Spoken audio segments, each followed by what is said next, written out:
But what is she was small.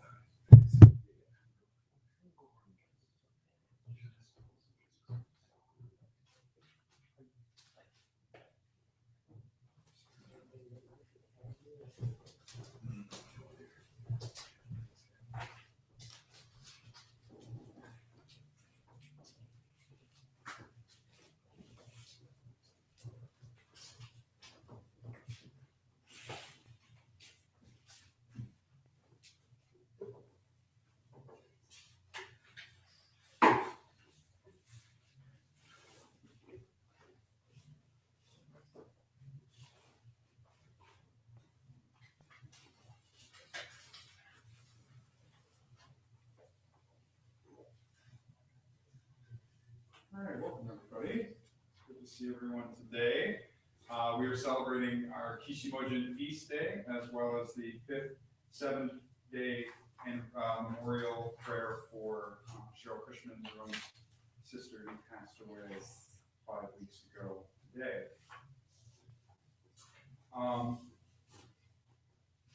To begin, let us sit in silent meditation. Please place your hands in Hopai Join, Cosmic Ram Mudra. You will place your right hand, left hand, thumbs touching, not so hard that you start to see whites at the tips of your fingers, but just enough that you can hold a slim piece of paper. Sit up nice and straight, roll your shoulders back, tongue on the roof of your mouth, just behind your top teeth. You'll breathe in through your nose, filling your hara, or your tantin, your stomach. As you get to the top, hold, and breathe out slowly. Today I want you to focus on a count of in for 4, hold for 16, out for 8. Now, you can't hold it for 16, hold it for 10, hold it for 12, but endeavor for 16. Roshinyo, meditation to purify the mind, heart, and body.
Today's teaching, I'm going to read from Tsumoto Shonin's Spring Writings, Kanjin Shonin's master, and my master's master. For those of you who don't know, this is a collection of some of the sermons that he wrote over the course of about 10 years that we as a group have published. And it's a good way to kind of help focus and direct our practice for the day. So today's teaching from Tsumoto Shonin will be the son of a wealthy man in the Lotus Sutra, chapter 4, and understanding by faith. So this is a reference to the parable in chapter 4 of the Lotus Sutra, understanding by faith. Buddhism is sometimes regarded as a very difficult teaching, but in fact most of the teachings are expounded using practical parables so that we can understand them easily.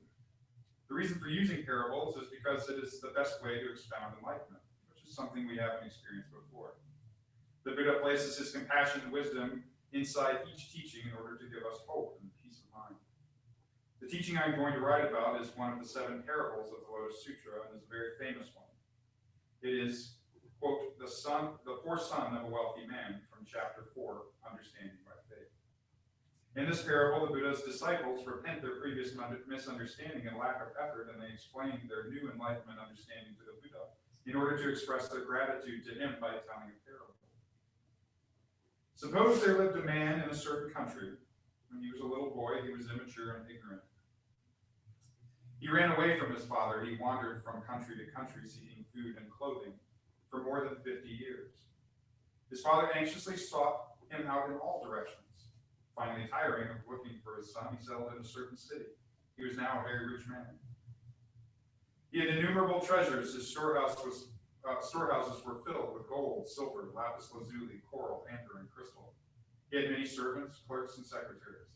He also had countless elephants, horses, carts, cows, and sheep. He invested his money in all other countries, earning lots of interest. He dealt with many merchants and customers. He was favored by the king and respected by the ministers and powerful families. The poor son, having wandered from country to country, from town to town, came to the city where his father was living. His father had been thinking of him for more than 50 years since he had lost him, but had never told other people that he had been missing a son. He was alone and pining for his son.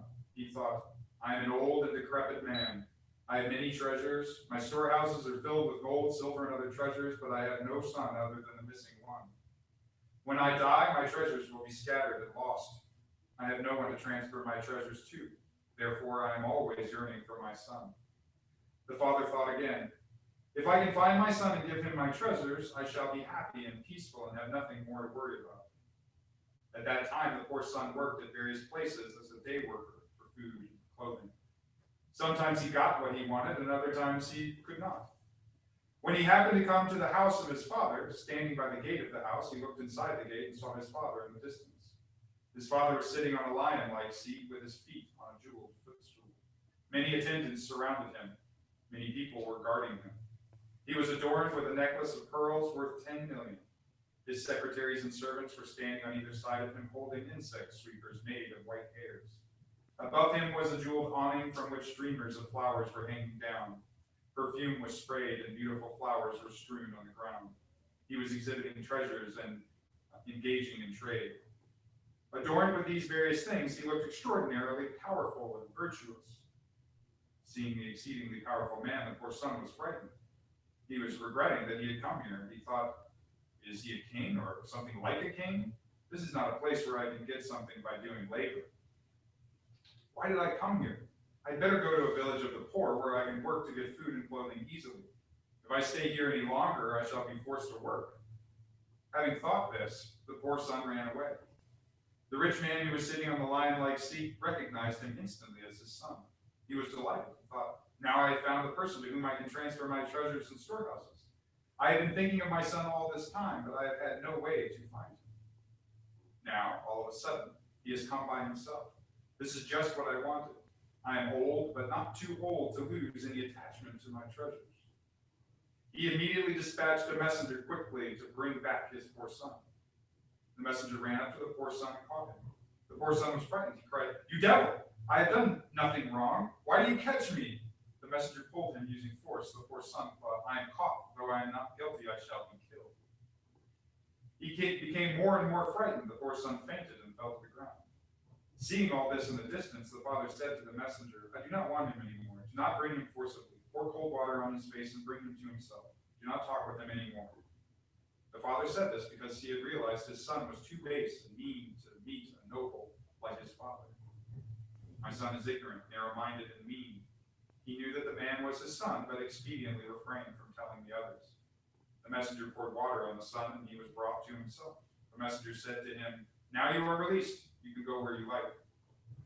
The poor son had the greatest joy that he had ever had. He stood up and went to a village of the poor.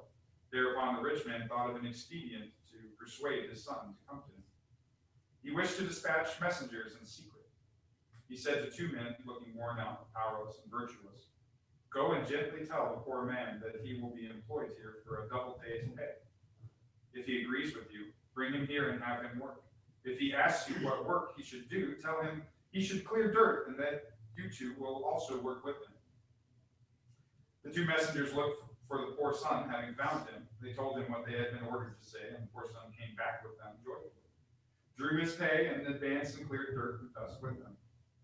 Seeing his son, the father had compassion towards him and wondered why he was so base and mean. Some days later, he saw his son in the distance from the window. The son was weak, thin, worn out, and covered in dirt and dust. The father took off his necklace, his garment of thin and soft cloth, and other ornaments. He put on tattered and dirty clothing, smeared himself with dust, and carried a dirt utensil in his right hand. He looked fearful. He went to the workers and said, "Work hard, do not be lazy."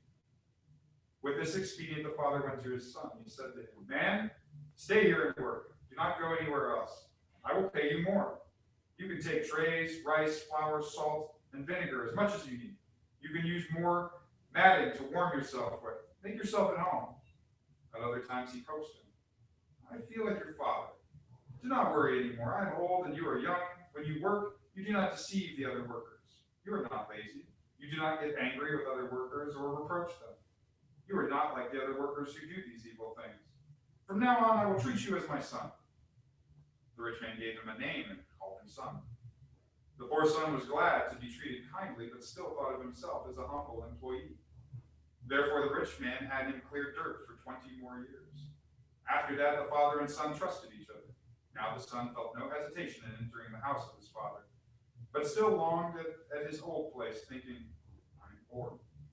When the rich man became ill, he knew that he would die soon. He said to the poor son, "I have a great deal of gold, silver, and other treasures. My storehouses are filled with them. You know the amounts of the treasures. You know what to take and what to give. This is what I have in mind. Know this, you are not different from me in all this. Be careful lest the treasures be lost." Thereupon the poor son obeyed his order.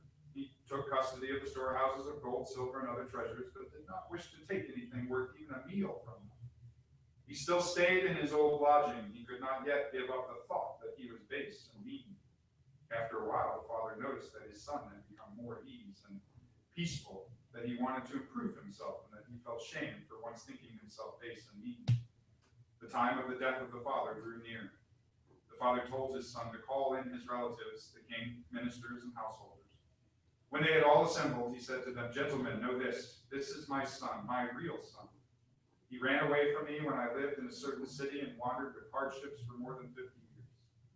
His name is so-and-so, mine so-and-so.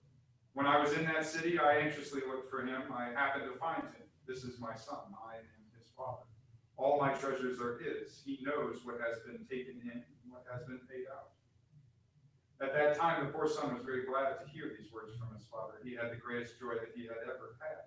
He thought, "I never dreamed of having these stores of treasures myself. They have come to me unexpectedly. They have come to me unexpectedly."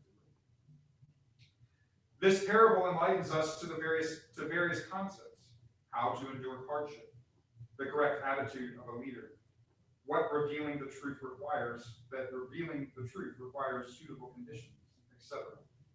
In this story, the great rich man is the Buddha. The poor son is us, ordinary people. This story is told so that we can realize the Buddha nature in our minds in order to attain enlightenment like the Buddha. We were born with the Buddha nature, as well as desires and attachments. However, we cover the Buddha nature with defilements so much that it does not function. Thus we have troubles or suffering or uneasy constantly. We seek pleasure and addiction and satisfy ourselves with temporary enjoyment. No one cares how they have lived, what the purpose of their life is, or where they are going in the future. They look like they're just wandering through life. Even if we meet the teaching of the Lotus Sutra, which makes us awaken our Buddha nature, most of us do not study or understand it because it is a difficult teaching and it is too noble, and we run away like the son when he saw the rich man. After all, we alone are responsible for making our lives empty or fruitless because we are unaware of our ability or potential. Even though we tend to be like this, the eternal Buddha always wishes to lead and support all of us as his children with great compassion. In order to make us awaken the Buddha nature, he leads us according to our natures, capacities, and circumstances, and dispatches someone to us to give us advice, even if it takes us a long time. It is just like the rich man who approached his son wearing dirty clothing to encourage him. Finally, the Buddha nature we develop will enlighten us so we can realize that our own life in the past, while it may have seemed empty, in fact, had great meaning, and we will also understand how to live in the future. Although you may have previously despised Buddhism and didn't care about attaining enlightenment, you will realize you have a Buddha nature and you are Buddha's child. Then you will automatically succeed the Buddha's wisdom and virtue, just like the poor man who succeeded the rich man's treasures. The teachings of Buddhism seem difficult, but really it is easy. The faith of Buddhism seems complicated. Truly it's simple. When you think that Buddhism is difficult or complicated, your mind is not yet open to Buddhism, and so it is difficult to receive the teaching properly. The reason for this is because you still remain cautious in your mind. Please do not feel uneasy or worried. Since Buddhism began over 2,500 years ago, it has a history of distributing peace and hope without conflict to others. Please open your mind if you want to study Buddhism. A mind willing to believe and willing to understand is very important in establishing faith in Buddhism. The Lotus Sutra, Chapter 4, Understanding by Faith, indicates how to have faith. In another sutra, the Nirvana Sutra, it says, "It is not enough to just have faith in Buddhism by believing the teachings on an emotional level, because emotional belief will bring confusion and doubt in the future. Right faith requires understanding as well as willingness to believe. It is not enough to just have faith in Buddhism by understanding the teachings without a willingness to believe, because without it, your understanding will emphasize a self-seeking view. Therefore, both a willingness to believe and a willingness to understand combine and dissolve into one, which will be an essential foundation for the faith of Buddhism. In order to understand Buddhism more deeply, please open your mind. If you wish to have faith, please try to both understand and believe the teachings willingly. These are good practices to help you understand Buddhism and to promote your understanding of the Lotus Sutra, which is the highest teaching of Buddhism. Gasho Kanto Smoko Shonen. So, in this parable in chapter 4, the parable is actually told by the existing disciples of the Buddha who had received the teaching of meditation and felt like they had achieved the highest understanding because they had come to this peaceful place just for themselves. But in the end, what the Buddha taught in the Lotus Sutra specifically was, yes, you have attained a measure of understanding and enlightenment for yourself.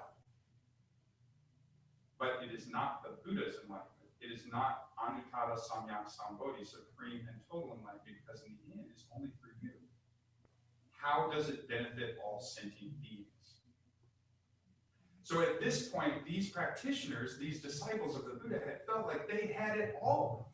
Man, the Buddha gave me all the teachings, and I am there, and I got it. And when the Buddha says to their question, Sensei, Buddha, what is the you've given us all these teachings that could take 1,000 billion trillion lifetimes, but what's the one that could help us be Buddhas now, right now, here, this body, now? And that's when the Buddha expounded the Lotus Sutra. The teaching of in Sanzen, 3,000 existences in a single thought moment. The realization that anything that we achieve cannot be solely for ourselves. It has to be of benefit to all sentient beings. No one can be excluded. Not everyone can sit on top of a mountain. Not everyone can go to a monastery. Right? Not everyone can sit silently in meditation. This is what's being said. Faith without practice and faith. There's no Buddhism. So with that in mind, let us practice.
Please turn to page 5 for invocation.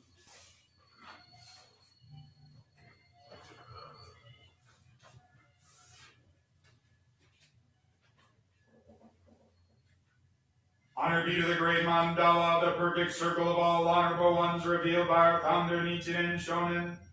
Honor be to the eternal Buddha Shakyamuni, our original teacher, the Lord of the Dharma, our great benefactor who attained enlightenment in the remotest past.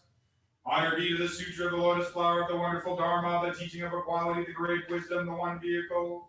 Honor be to our founder, the great Bodhisattva Nichiren Shonin, dispatched by our original Buddha. Honor be to Renge Ajari Nichiji Shonin, the first overseas missionary. Honor be to the protective deities of the Dharma. We honor all of you. May you come to this consecrated place out of your compassion towards us. See us with the light of your wisdom and accept our offering of chanting the sutra and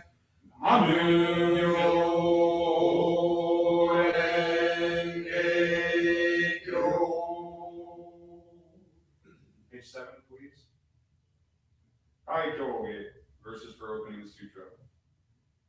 Ujo Jinjin Nimyo no wa Yakusen Mango Nimo Aitate Matsuru Koko Kamashi Wareima Enmonshi Jujitsu Koto Etai Negawaku wa Norai no Dai Ichi Mongesen Shigoku no Daijo Shigisube Garazu Enman Sokuchi Minabodai ni Chikazuku Osen wa Oshin, Osen wa Oshin, Shikiso no Monji wa Sunawachi Kore o Jinnare, Muryo no Kujoku mina Kono Kyo ni Atsumare, Kono yue ni Jizai ni Myo ni Kunji Mitsu ni Yakusu, Uchi Muchi Tsubi wo Meshi, Zen wo Shouju, Moshi wa Shin, Moshi wa O, Oni Butsu o Jozen, Sanzen no Shokutsu, Jinjin no Myoden Nare, Shoujo Seisei, Jigushi, Chodai Sen.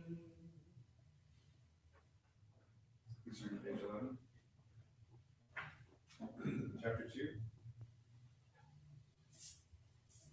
Orenge Gyo, Oen Bondai ni, Iji Seisan, Jusan Mayan, Joni, Ibo, Dai, Azujo, Kuchi, Muryo, Kochi, Nange, Nange, Isai, Shomon, Takeshi, Uzujo, Uzujo, Ito, Nishara, Uzujo, Shinmon, Yakusen, Man, Nokuju, Shujo, Uzujin, Yojo, Uzumuro, Yunyo, Jojin, Yojo, Umon, Joju, Jin, Jin, Nijo, Uoji, Nijo, Setsuji, Junange, Shai, Azugo, Jujo, Fuji, Aizu, Junin, Shuju, Inu, Koen, Monjo, Fuju, Oden, Kingo, Shujo, Yori, Jodakujo, Isaga, Norai, Oden, Kiken, Hatsukai, Yuzokusai, Norai, Kiken, Korai, Jinnon, Muryo, Muge, Mujo, Senyo, Kedatsu, Sanai, Jinju, Musai, Joju, Isai, Kizo, Osai, Ozu, Norai, no, Juju, Bunyasu, Josu, Onji, Yunan, Nektar, Juju, Sai, Ozu, Shuryo, Onji, Muryo, Engi, Joju, Ozu, Shishu, Joju, Shishai, Ozu, Bushu, Busetsu, Jori, Shaga, Busho, Joju, Dai, Ike, Nange, Shiro, Yusu, Busu, Nai, no, Bujin, Jo, Oji, Jo, Jori, Jo, Jose, Jo, Jose, Jo, Jose, Dai, Jose, Niki, Jose, Sa, Jose, En, Jose, En, Jose, Ta, Jose, O, Jose, Om, Masu, Jo, Jo, Joi, Jo, Jose, Jo, Jose,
49.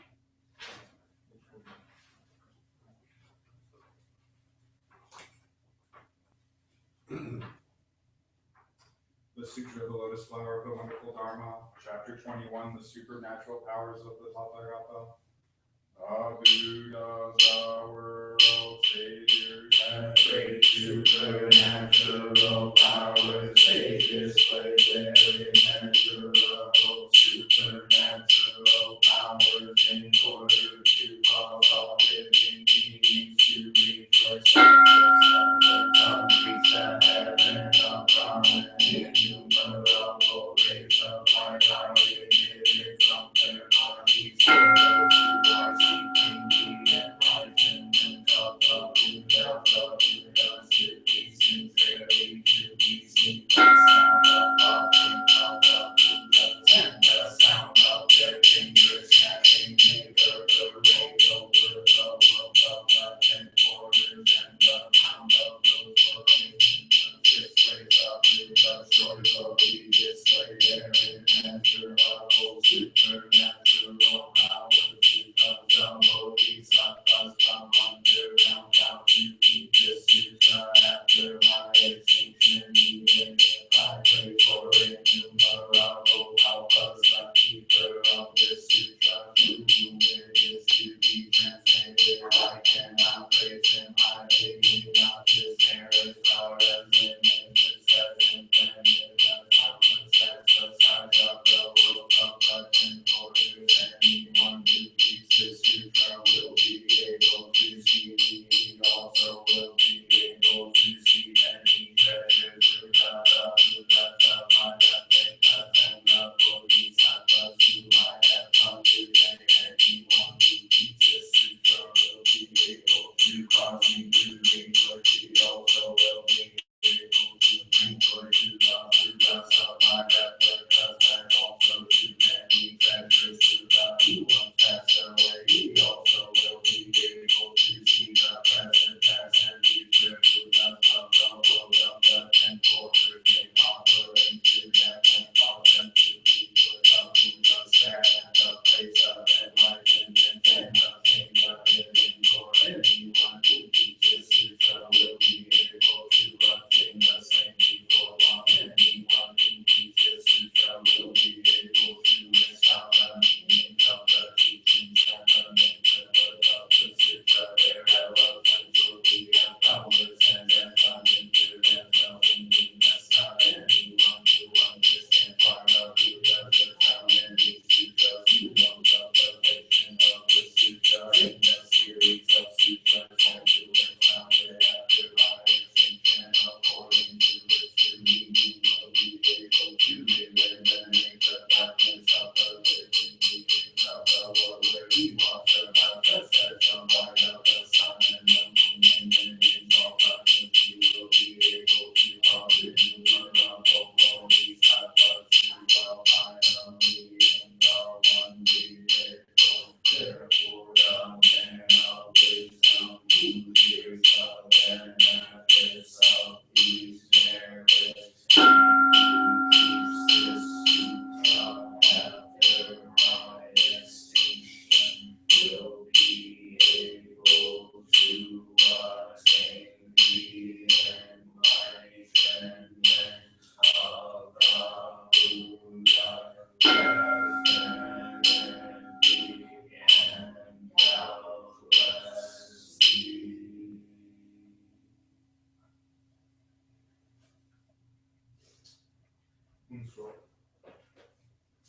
Page 62, I will read aloud. So, devotion.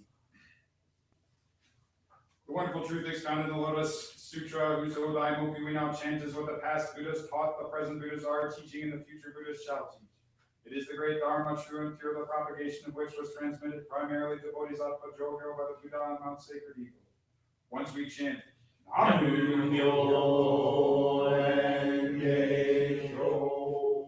we shall attain the right view that the 3,000 worlds exist in our minds just as they are. The pure land of tranquil light shall be made manifest in our sight, and together with all other beings we shall enjoy living in the land of truth. May the sound of our chanting the old Daimoku permeate the whole world. be offered to the three treasures and be bestowed on all beings.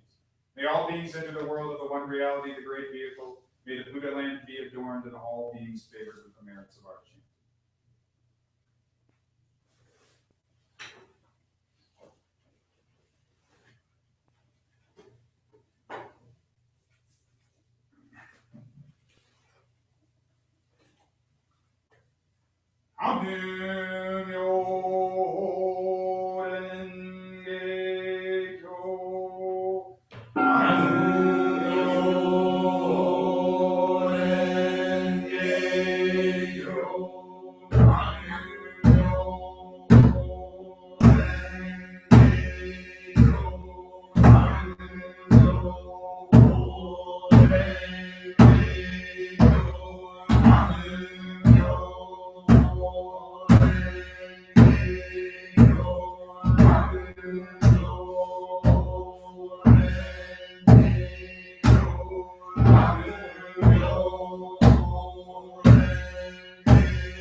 Hotoge, page 64.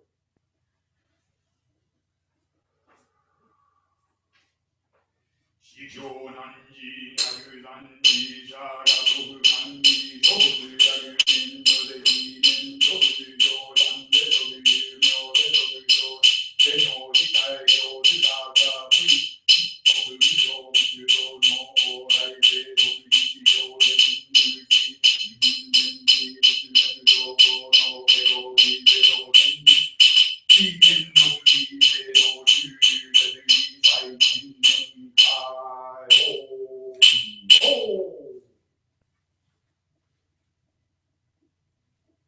Please turn to page 68. Golden chain. I'm a link in Lord Buddha's golden chain of love that stretches around the world. I must keep my link bright and strong. I will try to be kind and gentle to every living thing and protect all who are weaker than myself. I will try to think pure and beautiful thoughts, to say pure and beautiful words, and to do pure and beautiful deeds, knowing that on what I do now depends my happiness and victory. May every link in Lord Buddha's golden chain of love become bright and strong, and may we all attain perfect peace.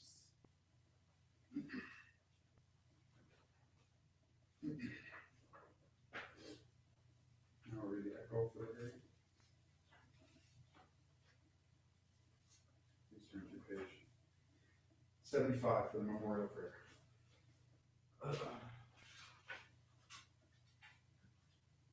Honor be to the Buddha, honor be to the Dharma, honor be to the Sangha.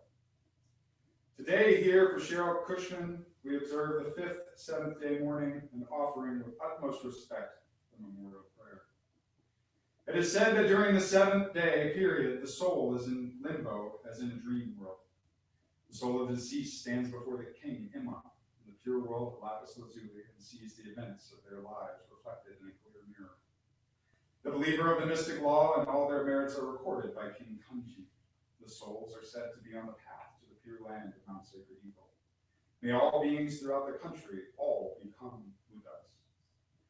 Namu myo renge kyo. Namu myo renge kyo. Namu myo renge kyo.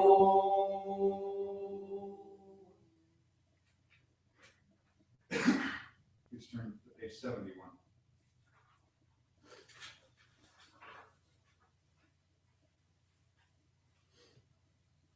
We respectfully dedicate all our merits now gathered to the great benevolent teacher Shakyamuni, the eternal Buddha, to the supreme teaching, the Lotus Sutra, to the leader of the declining ladder age of the Dharma, our founder, the great Bodhisattva Nichiren Shonin, and to the protected deities of the Dharma. May all beings under the heavens and within the 4 seas live in accordance with the wonderful Dharma. May the wonderful Dharma spread throughout the 10,000 years of the declining ladder age of the Dharma. May we realize this world is the eternal Buddha's pure land. May peace permeate all the world and all beings enjoy peace and happiness. May all beings live in safety and live long without misfortune. May the peace and happiness last forever and all beings be prosperous. We pray that all beings awaken to the true nature of reality, which is the Buddha Dharma. May all beings of all realms be helped equally, overcome suffering, and gain the happiness of blissful liberation through the merits of following the teachings of the Lotus Sutra. We pray for the spirits of our ancestors and for all of the spirits of the universe. We especially pray for those in sickness and distress. We pray for Scoop, the greatest dog ever, recovering from cancer. Phil Rogalski with his Army reenlistment. The Gramar Rogalski family. Ted Day, John H. Show, Rune Thorgeson, Amy Valentin, Heishin Valentin, Helen Lawson, Derek Floyd, and Darren Floyd. Sean Tompkins, Sarah Morrell, Ehud Smith, Damian Reddick, Wendy Prevost, Jason Wellman, Jesse Schaefer, Kavaya Lovejoy, Tavia Gillen, Bob Magoon, Grandma Lucy, Carmen Laverne, Issa Simmons, Glenda Grasso, who is currently battling cancer, Glenda Williams, Douglas Conrad, Antoinette Moon, Mrs. Case, Manny Figueroa, and Luther Smart. We also pray for those in memoriam who have passed. We remember Maria Valentin, Deidre Hossick, William Thomas, Aunt Barbara, Joseph and Elaine Winter, Terry Paquin, Bill Mears Sensei, Kazuko Jordan, Shay Kroll and Clarence Kroll, Albert Rebus, Carol Moore, Jack Parker, Dan Simkala, Edward Williams, Betty Nixon,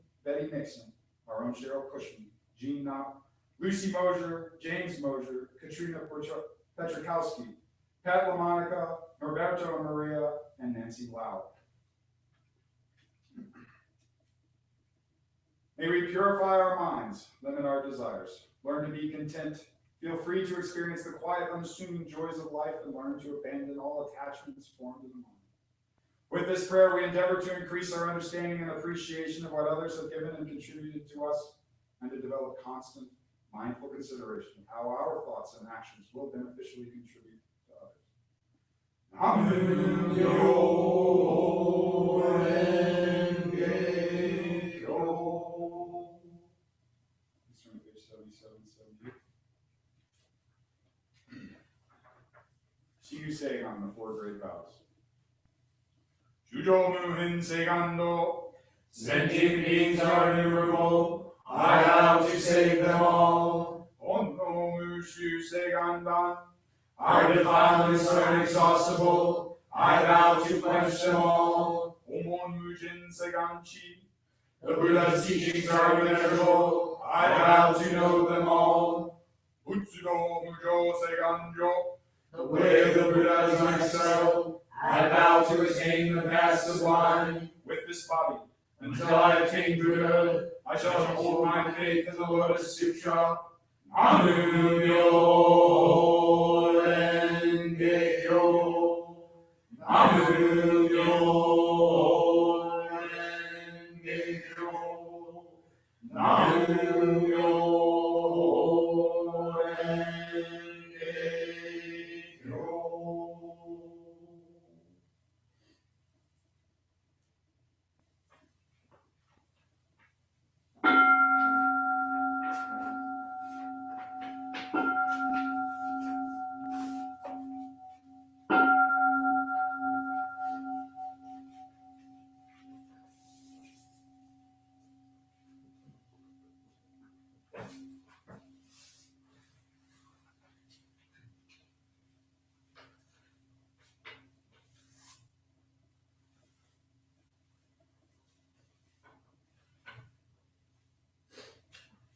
Restore. Very well.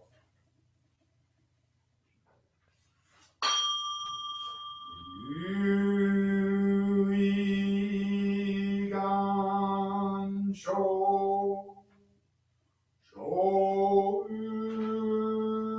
Shōshū.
Venerable ones, remember us.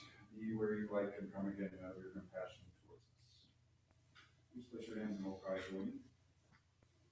We began with Joshin Yo, meditation to purify the mind, heart, and body. We ended with Yin Yo, meditation on the merits of Yo.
you all very much for coming today to services. It's wonderful having everyone. I could hear all your voices chanting very well.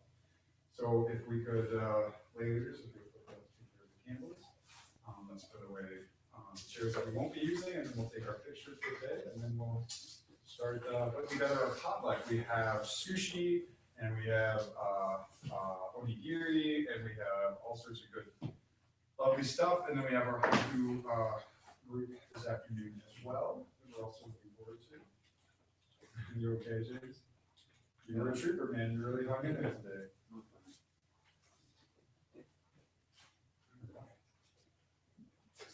Better men than me. But you're also running for a hip surgery, and you have a couple of years on that.